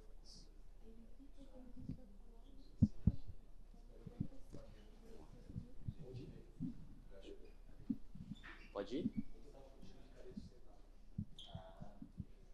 Boa. O pessoal aproveitou a pausa para pegar um café. Boa. Fizeram bem. Vamos lá, dando sequência então... Pode passar, cara. Dando sequência então à nossa apresentação, a gente vai agora para a parte de painel. Boa, obrigado. A gente vai para o painel para a gente começar então um debate, para a gente explorar um pouco desses assuntos. Então, a gente teve uma primeira apresentação do Júlio ali olhando bastante processos de governança quase, e bastante ali focado na empresa, e a Cris trazendo vários aspectos de sustentabilidade, especialmente focado em logística reversa. Acho que esses 2 temas estão muito correlacionados em diversos momentos nas empresas, mas eu queria explorar agora algumas coisas até que são um universo um pouco mais do casulo do que a gente vive, até para a gente fazer esse bate-bola, a gente entrar em outros universos. Quando a gente tem algumas apresentações nossas, a gente volta e meia traz um case de produto como serviço, né? E aí a gente fala, não, tudo bem, quando você tem um produto linear e você vai torná-lo circular, o briefing já muda, né? Então a gente vê o case, por exemplo, de um computador, um notebook que tem da Lenovo, da Dell, que eles desenharam ele para circularidade, aí o VP de design falava assim, olha, no briefing não tinha o requisito de você fazer a desmontagem pós-consumo, né? E aí a gente adicionou isso, é um desafio gigantesco, eles demoraram 1 ano e meio para fazer um protótipo, primeiro, porque é um trabalho absurdo, mas eles lançaram há 1 ano e meio já também atrás, o primeiro, que é o laptop Luna. E aí ele tem o vídeo mostrando todo que você redesenhou placas, os circuitos, desenhou tudo, você solta 4 parafusos e ele desmonta inteiro. Então, e eu que trabalhei numa empresa de computação, assim, eu via os computadores sendo montados e ele tinha que ser muito eficiente para montar, mas em nenhum momento a gente desenhou ele para desmontar, né? Agora, ele pensa nisso e você tem a possibilidade de fazer uma extensão de vida útil do produto. Quando a gente pensa, por exemplo, aqui no Casulo, a gente tem esse filtro, desculpa, esse filtro é alugado, né? Uma vez que essa empresa decide alugar um filtro, o briefing dele também muda, né? Porque agora a manutenção não é de minha responsabilidade, né? E se a responsabilidade, então, de manutenção é dele, se ele demorar para fazer a manutenção disso, o problema é dele, porque eu contratei água, né? Eu não contratei nenhum filtro, eu contratei a possibilidade de ter água filtrada aqui no Casulo. Então, se o técnico faz uma visita por dia para consertar um filtro e custa R$200 o dia dele, a empresa tem esse custo, mas se ele diluir isso por 10 visitas, porque é super rapidinho, porque o design foi feito para uma fácil manutenção, o custo da empresa ela vai pensar de forma diferente o produto. E isso muda tudo, né? Muda como você compra, como você se relaciona com o consumidor, e muda como você desenha produto e muda todos os seus processos, né? Então, às vezes, quando a gente fala de circularidade e a gente está olhando para, eu vou substituir, que talvez seja a forma, eu não estou falando que é fácil, mas a forma mais fácil, talvez seja, eu vou tirar o material virgem, vou colocar um reciclado, né, que às vezes, inclusive, é drop-in, é uma solução que você simplesmente muda, mesmo assim, teus processos de validação já são diferentes, né? Quando você começa a entrar em outros níveis de circularidade, manutenção, reuso, modelo de negócio, aí sim que os processos mudam para valer, né? Aí eu trazer estava até conversando com o Júlio, trazer uma experiência pessoal. Há um ano atrás, mais ou menos, 1 ano e meio atrás, quebrou. Eu estou 1 ano e meio hoje, já falei 3 vezes. Há 1 ano e meio atrás quebrou minha geladeira lá em casa. Tinha uma bebê de 3 meses ali na época, e eu falei, gente, eu não posso ficar sem geladeira. Liguei para assistência técnica da empresa e demorava 4 dias para assistência autorizada vir. Eu falei, cara, é impossível ficar 4 dias sem geladeira. E aí eu achei uma assistência, né, ali, alguma outra, que apareceu no Google, e ele vinha em 2 horas. Eu falei, nem dúvida o que eu vou contratar. Eu contratei essa assistência. E o cara conseguiu lá resolver. 3 meses depois quebrou de novo a geladeira, chamei o mesmo cara, nem paguei porque estava na garantia, o cara resolveu, mas 2 meses depois quebrou de novo. Chegou uma hora que eu falei, tá bom, vou ter que entrar no sistema, e eu chamei, demorei 4 dias. Aí o técnico chegou e ele falou, você precisa deixar 2 dias ela desligada, que dali 2 dias eu volto, mas eu não tenho agenda para que 2 dias, eu só tenho agenda para dali 3 dias. 7 dias depois, ele veio para consertar, e aí ele consertou. Eu fiquei 7 dias sem geladeira, ainda bem, a minha bebê já não era tão mais bebê assim, tá tudo certo. A gente se virou. Mas aí eu fico imaginando, se essa geladeira fosse um serviço, você acha que a empresa deixaria 7 dias sem funcionar? Né? Nunca que eu teria, porque daí a bucha é dela, né? Não é mais minha, né? Só que o processo dela de design, de assistência, de serviço ao cliente muda completamente, né? Em níveis gigantescos dentro da organização, né? A assistência técnica não é mais uma autorizada, talvez seja ela mesma, né? É a própria empresa fazendo isso. Então, o que eu queria trazer para vocês e para a gente abordar aqui, nesse primeiro momento, é como que vocês veem isso e quais são os níveis de desafio, né? Especialmente porque o painel aqui hoje, o Casulo Talks, fala sobre como que a gente chega em circularidade, e a gente está falando muito de processos e sustentabilidade. Qual que vocês acham que são os grandes desafios para as empresas conseguirem fazer desde pequenas mudanças até mudanças mais estruturais para a gente conseguir trazer processos mais adequados?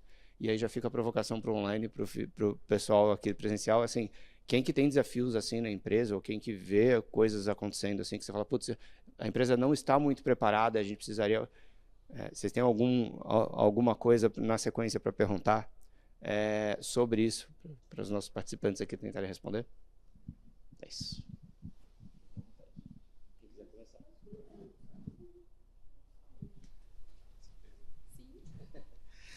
Eu juro que eu perguntei para ela se ela queria começar. Tá bom. Então, muito bem. A gente vive numa economia ainda, né, de predominância, uma economia de escala. Essa questão da gente transformar produto em serviço, aborda, não é, esse modelo de economia de escala. Porque no momento em que eu te alugo um filtro, eu estou assumindo que você não vai comprar outro quando esse quebrar. Porque você não vai, porque assim, você acha que mandar consertar é mais caro do que comprar um novo. Então não vai ter isso, né? Você não vai comprar o segundo, mesmo tendo 99% dele ainda em bom estado, mas aquele 1% inviabilizaria, né, eu mantê-lo. Então, no momento em que eu estou numa economia de escala e que eu decido transformar produto em serviço, eu tenho que olhar para o meu bolso também, né? E para a minha projeção futura, não só de crescimento, mas também como existência. Porque eu tenho todo um legado e um histórico de projeção de crescimento na economia de escala de produção e venda. Aí eu vou passar a ter uma projeção de escala ainda, mas não de produção e venda, mas de concessão de aquisição de serviços. Então eu vou tirar desse mercado uma quantidade grande de produtos de reposição por compra espontânea, né? Quantos de nós a gente já poderia até mandar consertar algo que quebrou e a gente falar, compra um novo, é isso? E depois a gente chama o que ficou de, isso vai para doação, né? Então, o que é um gesto positivo, óbvio, mas você doar uma coisa que não funciona, não sei quanto de positivo tem nisso, né? Então, eu acho que começa aí, sabe? Entender se no meu modelo de negócios, que tem um histórico numa economia de escala, que nasceu, viveu, em alguns momentos sobreviveu, mas existe por conta da venda, né? Ainda que eu tenha um custo de manutenção, sabe, de garantia, para um modelo de menos materialização e mais serviço. E aí eu tenho que redesenhar todos os processos desse novo modelo. Porque eu vou precisar vender mais serviço, né? Porque eu sei que eu vou vender menos produto, menos objeto. Então eu começaria por aí, sabe, Fábio? Pensando em a empresa que eu estou definindo que vai existir a partir de agora, ela é uma transformação da minha empresa atual, ou eu devo criar um novo modelo de negócios para, a partir desse novo modelo de negócios, ele talvez ganhar vida própria. Eu vou botar isso na prática. Há alguns anos a gente fez um trabalho, você mencionou aqui a Medley, né? Foi isso? Isso. A gente fez um trabalho no setor farmacêutico com a Sanofi. A Sanofi tinha que tomar a decisão. Vou entrar no mercado de genéricos e se sim, de que maneira? Vou criar a minha planta e a minha marca ou eu vou adquirir uma marca existente? E passa por isso. Porque se eles fossem uma marca Sanofi transitar para o genérico, a transformação, a mudança de processos, de cultura mesmo, organizacional, era gigantesca. Compraram a Medley. Então eu tenho as duas marcas coexistindo, um modelo de negócios que se somam um ao outro, e aí eu tenho a continuidade, sabe, do negócio como esse adicional, né, do genérico em relação à marca anterior. Eu vejo que é um pouco por esse o caminho, sabe, Fábio? Qual é o maior e o primeiro impacto que a mudança de produção e venda de produtos demanda, né, quando eu vou para os serviços? É eu tomar a decisão se eu vou transformar o meu modelo de negócios de produto em serviço ou se eu vou criar um novo modelo de negócio sem excluir o anterior. E aí sim, esse novo modelo de negócio ele vai ganhar, porque ele nasce já com esse modelo mental de que agora a gente vai falar de serviço e tudo que se pensar em torno disso nasce com a premissa da circularidade e da prestação de serviço mesmo. Porque os custos são próprios, os processos são próprios, né? Literalmente, como você falou, tudo muito diferente. Eu acho que o ponto de partida é esse, é decidir se eu mantenho e mudo ou se eu crio um novo modelo de negócio. Não sei se eu respondi ou se eu te enrolei. Talvez um pouco. O que vocês acharam? Talvez um pouco dos dois. Está tudo certo. Acho que, só complementando, acho que tem um desafio, que eu acho que esse é um ponto central que a gente vê muito aqui, que é a economia de escala. Assim. E especialmente porque quando você vai quando você tem um modelo de recompra, a escala, entre aspas, está garantida, né? Quando você vai para o serviço, tudo bem, você transita ali, você monetiza a empresa de outra forma, já que você está vendendo menos, ao mesmo tempo, como que você mantém uma planta fabril ativa e saudável porque ela está menos eficiente e ela foi desenhada para uma escala que era. E não dá simplesmente para você falar assim, agora eu vou desativar toda essa planta, vou construir uma planta menorzinha. Não existe isso. Então, como que essa transição vai acontecendo e os dois modelos coexistem, né? O que também é um desafio gigantesco e deixa os processos ainda mais complexos, né? Porque você tem que ir para os dois. E aí, talvez ter duas empresas, dois CNPJs, talvez, inclusive, facilite mesmo esse processo. Então, talvez você tenha respondido. E do lado, né, do comércio, a gente já vê empresas, por exemplo, né, que vendem materiais de construção, ferramentas, oferecendo também o serviço de aluguel, né, da ferramenta. Mas aí é mais fácil essa transição e até essa vivência, né, desses dois modelos do que uma indústria, né? É muito mais fácil, né? Muito menos complexo. E até porque também, se de repente é uma modinha, né, essa coisa de usar como serviço, é mais fácil, eu continuei vendendo, né? E aí só que do outro lado tem a indústria ali que vai ter que verificar como que ela vai atender novamente aquela demanda, né? Mas eu acho que essa alteração ali para quem vende, oferecer também a venda do serviço é mais fácil. E a barreira, né, de qualquer mudança é sempre também a cultura, né? Porque muitas coisas que a gente leva, fala assim, nossa, mas essa empresa já era do meu avô e ele nunca fez isso. Por que agora eu tenho que fazer? Sempre funcionou, sempre deu certo. Os filhos dele foram criados todos aqui. Mas é que o tempo muda, né? A roda gira, né? A pessoa tem que inovar, né? Se adaptar, a sociedade mudou, o mundo mudou, né? Mas eu acho que essa cultura, para qualquer mudança, é sempre difícil. Vou pegar esse gancho, então, de cultura e de escala. Trazendo de novo para exemplos aqui que a gente roda. Existe um gráfico de sustentabilidade e de embalagem, assim, que fala da embalagem ideal ali, onde tem o ponto onde você tem embalagem demais, você tem o ponto ideal da embalagem, ou você otimizou tanto a embalagem que ela pode criar desperdício de produto. Então, você tem que achar o ponto ideal. A nossa leitura aqui, especialmente a minha leitura que eu tenho visto nos projetos, é que as empresas, com medo de errar, fazem a embalagem ser um tanque de guerra. Assim, ela funciona para qualquer universo, né? Não, mas era só para fazer um negocinho, era só para proteger um negócio simples, mas não, eu não vou correr risco, eu vou fazer aquela embalagem ser muito poderosa. O que acontece muitas vezes com isso é que você tem, além de, às vezes, muito uso de material, muito mais do que seria necessário, mas também você deixa a embalagem muito complexa. Então, às vezes, você mistura muitos materiais, para cada material te dá uma propriedade diferente e aqui está garantido, né? É um tanque de guerra para matar o passarinho, né? Então, o que a gente tem de desafio aqui é como que eu aviso, e não só aviso, mas como que eu ajudo essas empresas a fazerem uma transição para embalagens suficientemente boas, né? Mas não a prova de tudo. E aí tem alguns casos aqui, assim, né? Tem casos de a gente desenvolvendo com algumas marcas, sei lá, um produto que é uma tampa, a gente tem uma tampa monomaterial, uma bisnaga monomaterial, que ela é 100% de polietileno, a tampa é de polipropileno. Isso não é exatamente um desafio gigantesco para a reciclagem, mas ela tem sim um desafio, mas a gente criou uma solução com a tampa em polietileno para ficar monomaterial e facilitar ainda mais o processo de reciclagem.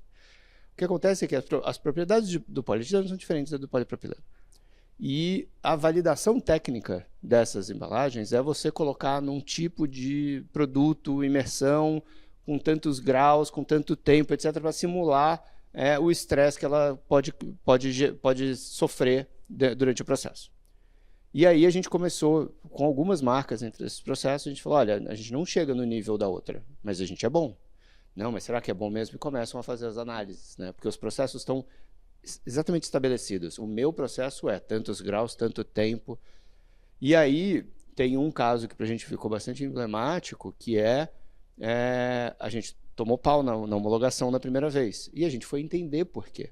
Nesse processo a gente viu que a régua estava muito alta. Muito além do que o produto dela, porque ela não testa com o produto dela, ela testa com um negócio muito agressivo, que é muito mais agressivo do que o produto dela. E aí a gente pediu um segundo teste, falou assim, você testa, por favor, com o seu produto, mas testa a tampa a tampa que você acha maravilhosa, e aí quando saiu o resultado, a nossa tampa era praticamente tão boa quanto a anterior. Só que só que nem a tampa que ele considerava boa, ele testava nessa agressividade. Só que o processo dele de uma nova homologação, mesmo de um negócio de sustentabilidade, né, um avanço de inovação, ele não consegue ter uma lente específica, ele usa o standard. E aí, quando a gente provocou a empresa a olhar o standard dele com a mesma régua, ele falou, é verdade. E a gente conseguiu homologar, porque a gente provou que a gente tinha uma solução tão boa quanto, né? E esse para a gente é um dos principais desafios, assim, como que a gente consegue ter esse relacionamento com as empresas para chegar numa conversa onde a gente abre as portas e as possibilidades de testes mais direcionados àquela necessidade e não ficar no padrão, porque os processos estão estabelecidos, porque a segurança já está garantida, mas se a gente ficar naquele lugar de conforto, talvez muitos dos processos de circularidade nunca irão acontecer, porque a gente está ali se defendendo, né?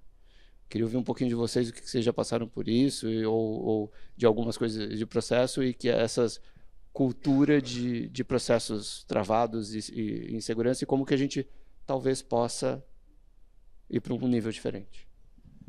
Quer começar agora? Então, como eu lido mais com varejo e tudo, né, então esse varejo alimentar tem muito essa preocupação, né, com manter a qualidade dos produtos, né? E confesso que no começo me incomoda muito, né, chegar assim e ver um produto que ele pode facilmente não estar numa embalagem, sei lá, uma maçã, uma cenoura. Para que vai estar dentro de uma embalagem, né?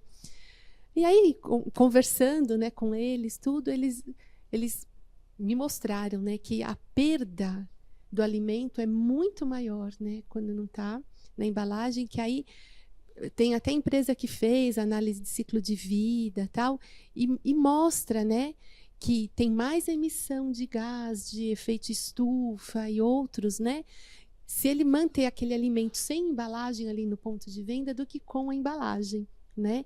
E a gente viu muito isso, essa troca de materiais, né, de embalagens por embalagens menos impactantes, mas porém com um custo, né, que dá para manter a embalagem, porque não adianta, né, o tripé tem que ser junto com o econômico.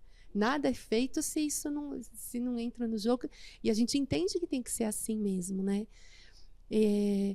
Então eu vejo assim, eles vêm fazendo trocas, né? Muitas vezes a gente é muito visível, né? A gente percebe essa troca, e quando não tem a troca, nos bastidores a gente fica sabendo que foi muito pensado, muito estudado. E eu até anotei esse exemplo que você deu aqui, para até numas conversas, né, futuras aqui para ter com eles, para levar isso, né? Se eles estão testando dessa forma, né? Porque às vezes parece uma coisa simples, mas que muda tudo, né? Muda tudo. Então, eu acho que isso é muito importante. E dar esta opção para o novo, né? Não é porque a outra é melhor, eu estou mais confiante com aquela. Tem que testar, né? Tem que dar essa oportunidade, porque senão essa circularidade não vai ser atingida, né? Começa a ficar muito difícil essa reciclagem, essa separação. A gente está fazendo um piloto rapidinho de resíduos de produtos para pintura, tintas, os pincéis e tudo isso.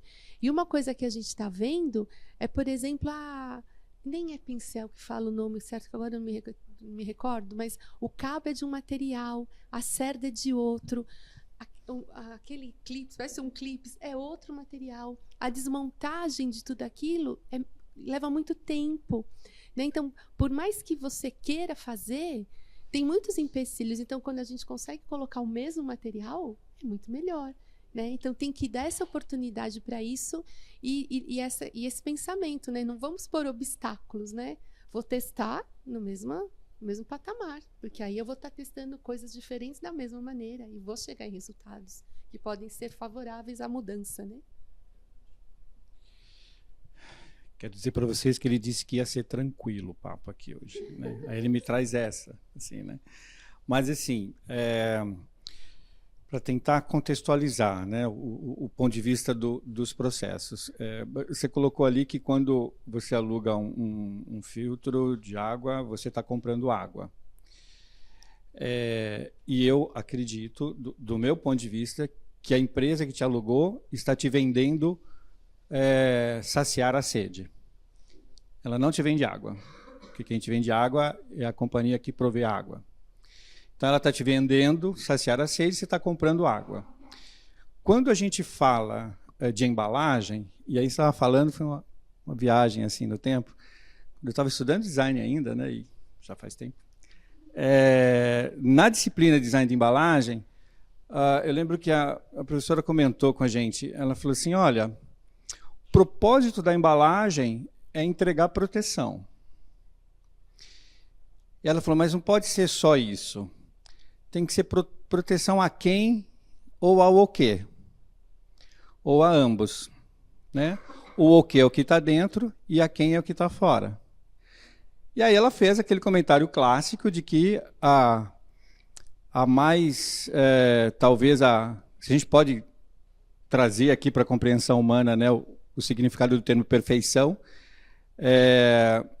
ela fez aquela clássica afirmação de que, na leitura dela, a embalagem perfeita era o ventre. Você fala, cara, mas é tão frágil. Como que é a embalagem perfeita?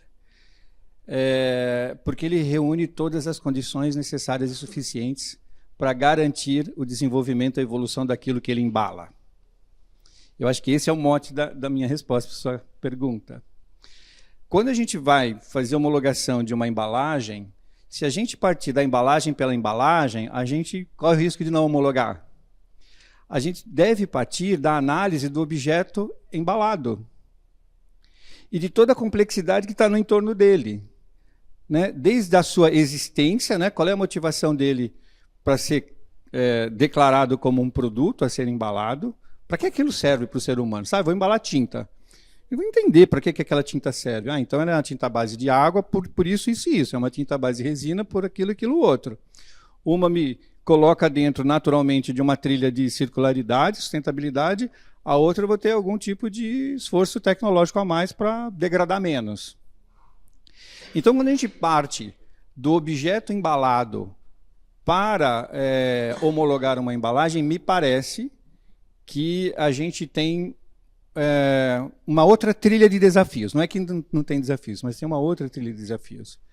E isso, como você estava falando anteriormente, isso muda tudo, né? Porque quando a gente está falando de processos, quando eu olho processo pelo processo, eu só vou enxergar processo, mas quando eu olho para o processo a partir do ser humano, o meu ponto de partida é o caso de uso, que foi a expressão que você usou. Qual é o caso de uso da embalagem? Né? Eu penso que se a gente for por esse caminho, Fábio, a trilha de desafios ela muda, porque aí eu consigo, inclusive, me antecipar e falar, viu, qual é mesmo a sua régua de homologação? Porque os critérios da definição de régua de homologação, eles podem divergir, não divergir porque estão errados, mas porque eles estão diferentes da motivação inicial do produto que eu pretendo proteger com um negócio que eu estou chamando de embalagem. E aí meio que você ganha alguns passos, né? Se eu estabeleço, e aí metodologia, né? Tem que aplicar metodologia. A natureza do objeto a ser embalado e a natureza demandada de proteção do objeto a ser embalado, eu ajudo o cara a definir a régua dele. Né? Acho que é um pouco por aí. Deu, pá? Ele enrolou? Metezinho aí. Boa. Sim, ele enrolou, ajudou. Ajudou. Mas eu vou ficar então com a tua perspectiva do saciar a sede. Eu gostei. Temos alguma pergunta aqui no presencial? Peraí, só que precisa do microfone, só um segundinho. Se apresenta e faça a pergunta, por favor. Obrigado. Sou o Bruno, da Braskem. Trabalho no Centro Digital. Eu gostaria de fazer uma pergunta para a Cris sobre obsolescência programada, porque você mencionou o exemplo da máquina de lavar, né, que durou 50 anos, lá atrás, no ensino médio, em geografia, estudei um pouco sobre obsolescência programada, E foi assim uma ideia que as empresas tiveram basicamente, né, para não, vamos fazer uma coisa que quebre para que a pessoa tenha que comprar mais. E eu vejo isso hoje como um desafio para a questão da circularidade, né? Então, como que a gente faz para alterar essa concepção nas empresas que vale mais a pena fazer uma coisa que estrague logo ou que não tenha conserto para uma ideia mais de consertar alguma coisa ou fazer com que dure mais? Eu tô igual o Júlio, a gente achou que ia ser mais fácil, né, Júlio? É brincadeira, mas você tem razão, né? A cultura da empresa vai ter que mudar, né? Ontem, né, no evento que eu estava, não tinha nenhum, não tinha sim uma de eletroeletrônicos lá, né? Então elas apresentam os planos e tudo mais, e eu sempre também começo a pensar, tá, ela está fazendo isso, mas e a base, né, do produto que ela vende, né? Tinha também lá uma, por exemplo, de bebidas alcoólicas. Ok, né? Mas o que ela faz? Um plano bacana, tudo, mas aí eu tinha o tempo inteiro a pessoa falando e eu pensando também assim, falei, mas será que ela faz alguma coisa, né, em prol daquela pessoa que é um vício e é uma doença, né? Como que ela... Aí ele mesmo disse em determinado momento, isto a gente ainda não trabalha, sabe? E esse é o ponto, né? Vai ter que mudar isso. Né? Porque se realmente a empresa é sustentável, ela vai ter que mudar isso. E o que a gente vê na entidade gestora de eletroeletrônicos, a Green Electro, vira e mexe a campanha que eles trabalham é exatamente essa. É conserte antes de descartar. Né? Porque por conta dessa obsolescência programada, caiu em desuso consertar as coisas. Né? Quantas vezes eu vi em casa? Não me fala que você vai tentar consertar isso. Falo, não é que eu vou mesmo, né? Já estou falando que eu vou, né? E outro dia era o meu micro-ondas, 32 anos. Eu falei, dessa vez não vai ter conserto, porque o último técnico que foi lá já falou assim, olha, não, só que, né? Isso já deve estar fazendo uns 4, 5 anos.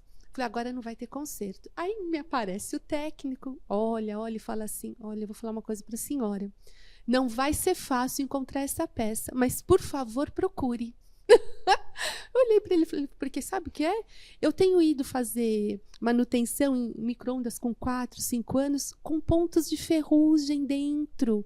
Falei, não é por mau uso, é porque enferruja. Olha como está o da senhora, está maravilhoso. A senhora, por favor, procure. Se a senhora tiver dificuldade, liga para mim que eu também vou tentar. Ele já me deu uns 2, 3 contatos. Né? Então, a gente vê que ainda existe aquela mentalidade do conserto. Isso tem que voltar realmente. Né? E vai ter que mudar a cultura da empresa. Porque se ela se programou para agir dessa forma, neste novo universo que precisa ser circular, né? Porque não tem mais volta.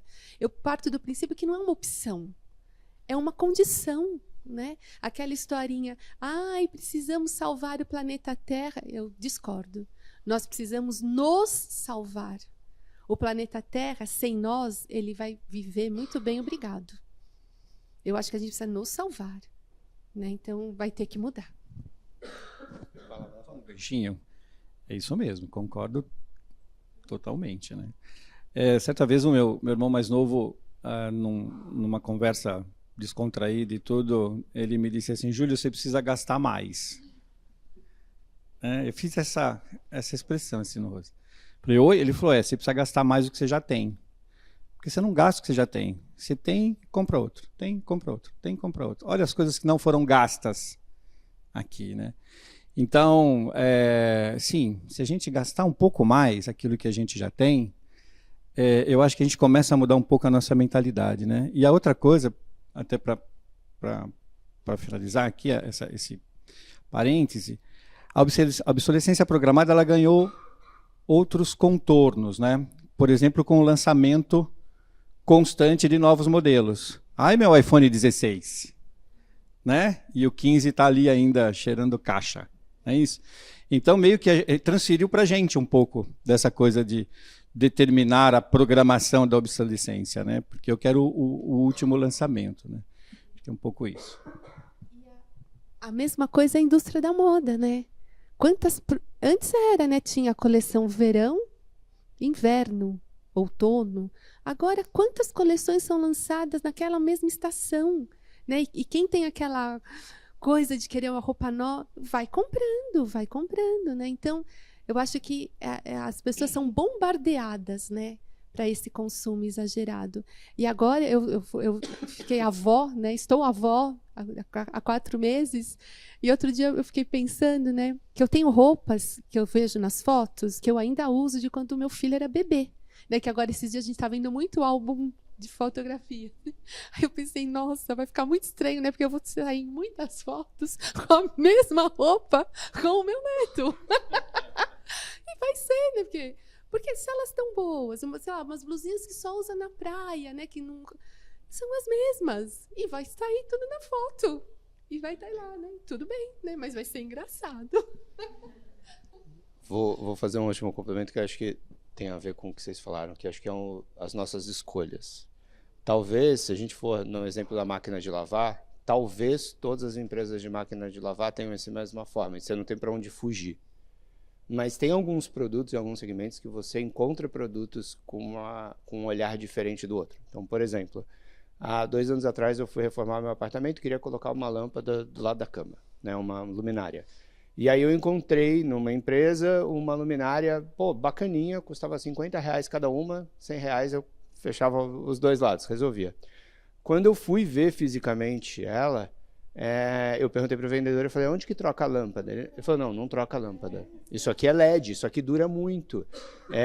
Eu falei, não foi isso que eu te perguntei. Eu falei, aonde troca? Ele falou, não troca. Eu falei, então a hora que acabar o jogo fora, ele falou, você tem que comprar outra. Aí eu tive 2 pensamentos. Primeiro, daqui 5 anos, será que vai existir esse modelo? Ou eu vou precisar trocar as 2, mesmo que só uma tenha queimado?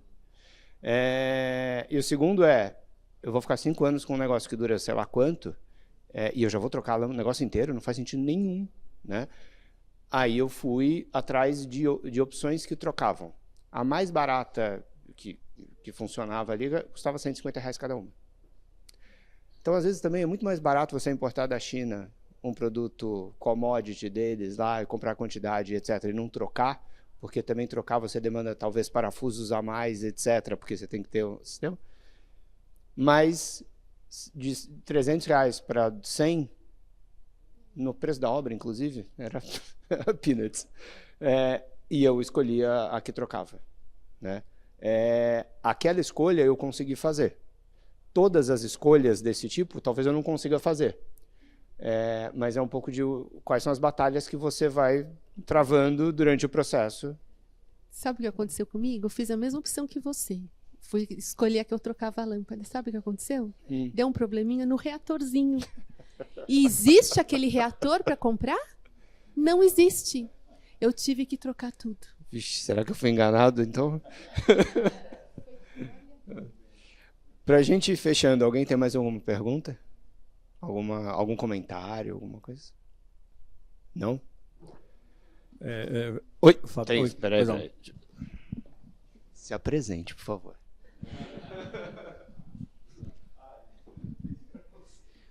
Bom dia, meu nome é Fabiano, eu sou o Head de ESG na Brasilata, vim junto com a Mariana aqui para aprender um pouco a respeito de circularidade. E é muito curioso, naquele chart que você apresentou, onde tem os 3 processos, onde eu vejo que a gente tem uma empresa que ela é ótima em tecnologia, ela tem umas questões de suporte que precisam ser verificadas e a gestão, justamente a gente está trabalhando em cima disso. E é curioso porque eu vim aqui pensando em circularidade de produto, reciclabilidade, mas vocês trouxeram uma visão que acaba sendo muito mais importante. Porque antes mesmo da gente pensar na tecnologia para circular e tudo mais, realmente se a empresa é circular. Porque daí tudo vai funcionar, tudo vai se conectar, né? E aí a sustentabilidade vai chegar. Então, eu queria só agradecer, porque realmente foi muito legal, foi engrandecedor aqui. A gente está levando um monte de insights, tomara que a gente seja ouvido, mas a gente vai trabalhar para isso aí. A resiliência, né, é a base da sustentabilidade, então estamos aqui para isso. Obrigado, gente.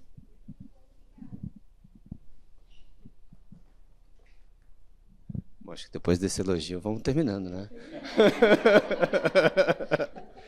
Eu vou passar a fala para vocês, Cris, para começar, para fazer um encerramento. Por favor. Olha, eu só tenho que agradecer. Eu adoro assim esses espaços, esses momentos que a gente pode compartilhar, né, as experiências, as visões. E eu já fiz várias anotações aqui, né, enquanto a gente foi falando, para lembrar de umas próximas aulas, tal, também comentar. E eu acho que foi muito bacana. Gostei muito. Não conhecia o local aqui, né, essa estrutura, esse formato. E sessão de parabéns. E parabéns para todos também que estiveram aqui com a gente, tá bom? Muito obrigada. Muito bem.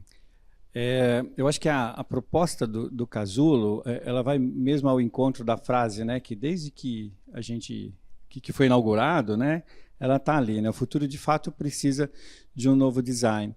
E aí a gente expande esse conceito de compreensão da ideia de design para além do desenho, né, mas para a forma de vida, né? Então, a Cris comentou, a gente tem que se salvar, porque o mundo dá conta dele. Verdade, e das maiores ainda, né? Então, quando a gente começa a olhar para todas essas questões, que elas são fundamentais, né, nos nossos tempos, de verdade, o futuro, que nem é mais um futuro tão distante como era no passado, né? No passado a ideia de futuro era 30 anos à frente, né? O futuro é daqui 5, daqui 2. Então, de verdade, a gente precisa de um novo design. E começa pelo desenho interno, sabe? Pelo desenho da nossa mente e das nossas emoções. Eu não consigo entender hoje produto ou serviço que não seja concebido na direção da circularidade com atributos racionais muito claros, benefícios funcionais efetivos. Tem que funcionar na sua vida. E benefícios emocionais longivos. Precisa gerar em mim uma alteração positiva de emoção, porque aquilo vai fazer parte da minha vida, porque eu permiti que fizesse. Então, eu acho que momentos como esses, eles são super privilegiados, assim, o fato de nós nos encontrarmos, né? A galera daquele filme Quem Somos Nós, né, da física quântica, eles falam assim: hoje, quando eu e vocês acordamos, a gente podia fazer 1 milhão de outras coisas, mas a gente escolheu vir para cá, né? E aí não a galera da física quântica, mas eu, na minha simplicidade, digo, a gente usou nossos créditos de vida, né? Cada hora é um crédito de vida, não volta mais, a gente gasta. E aqui a gente usou muito bem, né? Então fica o agradecimento ao Casulo pelo convite, a vocês por estarem aqui, o pessoal que está remoto também, por dividir com a gente os seus créditos de vida, porque eles são caros e nobres.